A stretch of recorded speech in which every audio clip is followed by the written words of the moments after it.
Il borgo sospeso, così viene chiamata Vitorchiano, il cui abitato sorge su una rupe dalle pareti verticali attorniata da profonde gole boscose, una forza attrattiva per artisti in cerca di nuove ispirazioni. Ci siamo affidati al corso del fiume. E appunto a Vitorchiano ho trovato il luogo adatto, il luogo giusto dove poter ricominciare anche una vita.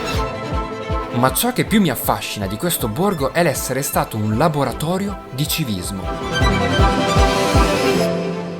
In epoca in cui l'Italia, a metà del 200, era divisa in comuni con feudi, con signori che comandavano e decidevano tutto, qua gli abitanti, gli uomini di Vitorchiano erano coloro che attraverso il consiglio comunale amministravano la cosa pubblica, amministravano la città.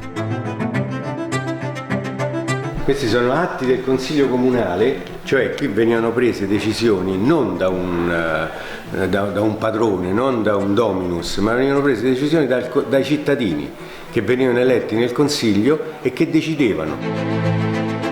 I cittadini si erano così dati un codice di regole. Che a Vitorchiano, non avendoci un padrone, la giustizia doveva essere amministrata in base a degli atti certi, appunto lo statuto. Norme sull'edilizia. Sulla pulizia delle strade, sull'uso delle fonti pubbliche, sulle mole, sui pesi, misure sul commercio, violenza carnale. Stiamo nell'ultimo quarto del 400. Sì, assolutamente innovativo. Insomma. Praticamente quello che i comuni hanno fatto in Italia dopo l'unità d'Italia, esatto. Voi lo facevate già nel Medioevo. Esatto. 15 novembre 1470. Verbale Consiglio Pubblico e Generale degli uomini di Vitorchiano. Sono gli uomini di Vitorchiano che decidono di far fare quel tipo di lavoro. Non è una famiglia, non è un Orsini, un Farnese, un Lante della Rovere, no, sono gli uomini di Vitorchiano. Questo grado di autonomia unico nella Tuscia gli era stato concesso da Roma. Il rapporto di fedeltà tra Vitorchiano e il Senato di Roma viene dalla Notte dei Tempi. La prima pergamena che accenna a questo patto di fedeltà è del 1267, in realtà il patto viene da molto prima. Con il patto Roma si impegnava a difendere militarmente la città, mentre questa doveva inviare 10 giovani a difesa del Campidoglio. Ancora oggi il cerimoniale prevede questo, ma non sono più ragazzi di Vitorchiano, sono dei vigili urbani che si vestono da fedeli di Vitorchiano. Quindi Roma che continua a rimanere grata comunque nello spirito a Vitorchiano, alla comunità di Vitorchiano, sì, per questa alleanza secolare.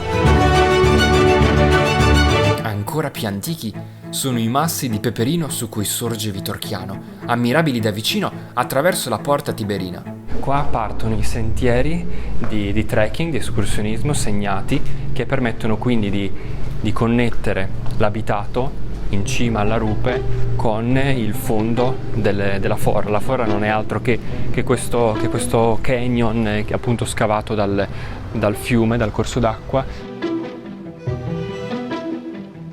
Guardate come si innestano tra i massi gli elementi architettonici, gli archi, i blocchi con delle finestre che iniziano qua già ad aprirsi per arrivare poi ai piani abitati su in cima.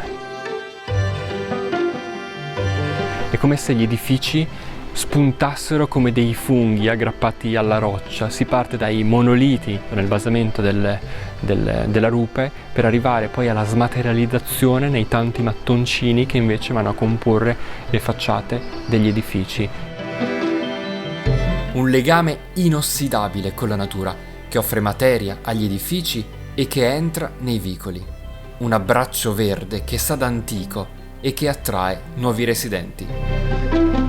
Gianluca e Fabio vi siete trasferiti da poco a Vitorchiano da Roma e avete allestito nell'androne di casa vostra questo spazio meraviglioso con le vostre opere d'arte. Innanzitutto, quali sono i vostri auspici della vostra permanenza a Vitorchiano?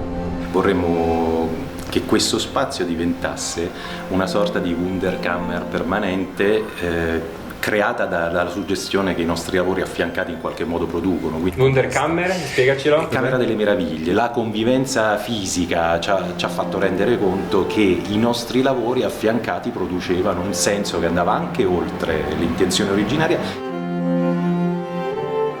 E da quando vi siete trasferiti a Vitorchiano? Da pochi mesi. Beh, è una scelta che poi alla fine stiamo vedendo che un po' diverse persone l'hanno fatta, appunto in questi 2 anni di pandemia, insomma, le grandi città si sono un po' svuotate. Questo borgo per loro riserva continue sorprese. Uno dei borghi medievali ancora più integri e con un'energia fresca, vitale. È un museo vivo.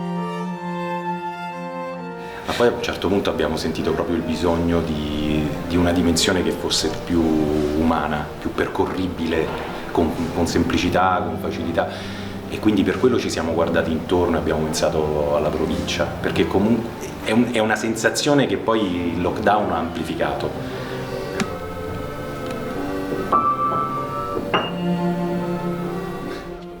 A ricercare nuova ispirazione qua è venuto anche un altro artista. Diciamo che a Vitorchiano ho trovato proprio la mia casa dove potermi esprimere, dove poter dipingere, un luogo dove l'ispirazione nasce veramente dalla mattina, cioè dal sorgere del sole. La natura qui è prepotente, è invadente, però è anche appagante. Io ho fatto un cambio di vita, sono scappato da Roma e appunto qui ho ricominciato la mia vita, il mio mestiere di pittore. Alla base dell'attrattiva della vita da borgo ci sono le relazioni sociali. Non lo so, io ho trovato come una seconda famiglia, per me Vitorchiano è una famiglia allargata, penso che sia un po' come un borgo magico, no? Ogni attimo per me è qui ispirazione, esco fuori, vado a prendere un caffè, trovo un amico, ma sempre ho un intuito per creare un qualcosa. Vado a caso, a random, con alcune delle peculiarità che mi ha segnalato e che ringrazio l'associazione Fidelis di Vitorchiano che si occupa della promozione turistica. E questa via in particolare era il quartiere ebraico della città, perché in un certo momento della sua storia ha accolto gli ebrei che nel resto d'Europa venivano discriminati e allontanati. Questa meravigliosa casa medievale con questa serie di archi che cinge il camminamento attorno, sempre in pietra peperino, era la casa del rabbino, maestosa, bellissima. Camminando per questi vicoli si cammina negli stessi spazi e si posano gli occhi sugli stessi scorci che ammiravano gli uomini e le donne di Vitorchiano nel corso del 200. Guardate qua ad esempio un chiarissimo esempio di profferlo con sotto un'apertura che portava alla mangiatoia. Tipico di questo abitato è l'elemento architettonico del profferlo. Delle scale ripide che portano al piano residenziale degli edifici che si sorreggono su un arco, e sotto all'arco ci sono spesso delle aperture che un tempo portavano alle stalle. E sulla via principale, come nel Medioevo avremmo visto le botteghe di artigiani, oggi è rimasta soltanto una giovane artigiana che produce proprio come i suoi predecessori. Qua a Vitorchiano ci sono solo io che, fa queste cose a mano. A me a volte mi chiamano artista, ma io sono una semplice artigiana. Andiamo a fare un po' il vasellame classico da casa, quindi la tazzina da caffè, da cappuccino, e tisaniere e tazze da tè.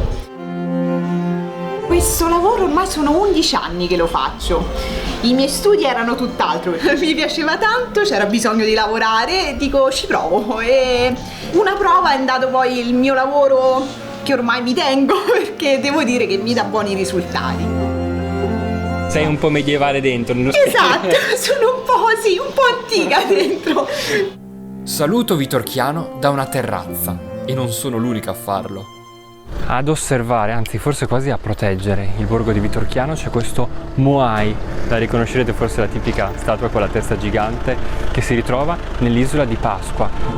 Sull'isola sono piuttosto in degrado E per lanciare un appello per il loro recupero, nel 1990 una famiglia Maori ha scelto l'Italia e la pietra di Vitorchiano per realizzare una scultura che richiamasse l'attenzione del mondo. Il Moai che si trova a Vitorchiano è l'unico Moai al di fuori delle isole di Pasqua, e quindi c'è questo legame che va avanti da 30 anni fra l'isola di Pasqua e Vitorchiano.